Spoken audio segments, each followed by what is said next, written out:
Good evening and welcome to 365 Days of Amazing Stories with Theo Mayer.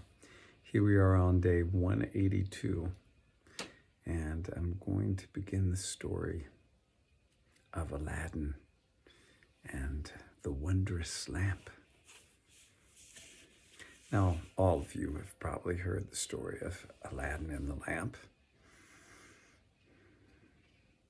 And perhaps this will be just like you've heard it, but perhaps it won't. So sit back, enjoy, and let those images come as they come. So once there was a tailor, Mustafa, who had one son, Aladdin. Now, Aladdin was an idle boy who had no intention of doing anything if he didn't need to. And he ran around and, well, just did a lot of stuff that didn't amount to much of anything.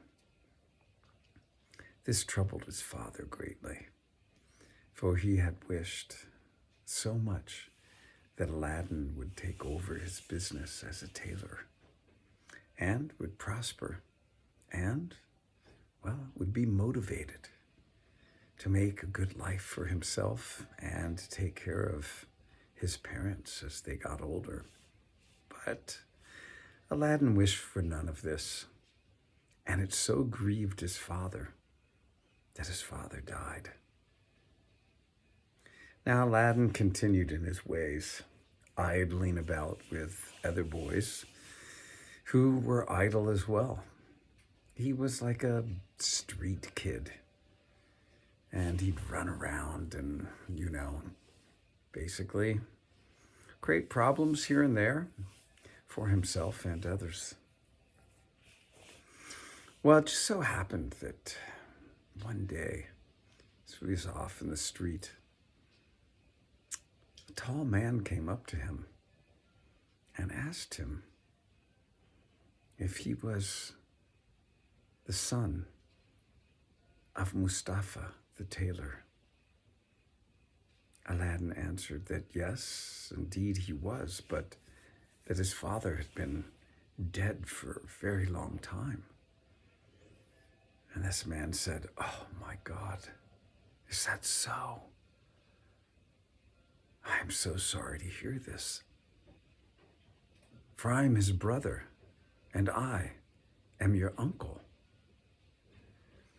Now, in reality, this man was a crafty magician from Africa. He asked Aladdin what his name was, and Aladdin told him. He said, "Go and tell your mother that I am here." So Aladdin ran home and told his mother that his uncle, his newly found uncle, was in town and had arrived. Well, Aladdin's mother had always heard that Mustafa had had a brother, but as far as she knew, that brother had died a long time before.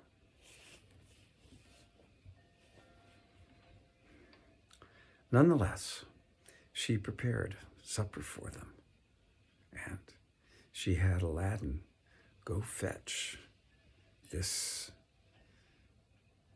African magician. Aladdin went out and found him and brought him back to the house. The stranger came in and asked where Mustafa would sit.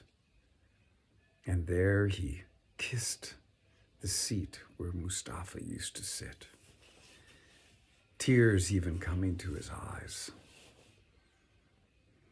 He told Mustafa's wife that it was not surprising that she did not know him because he had been gone from the land for 40 years.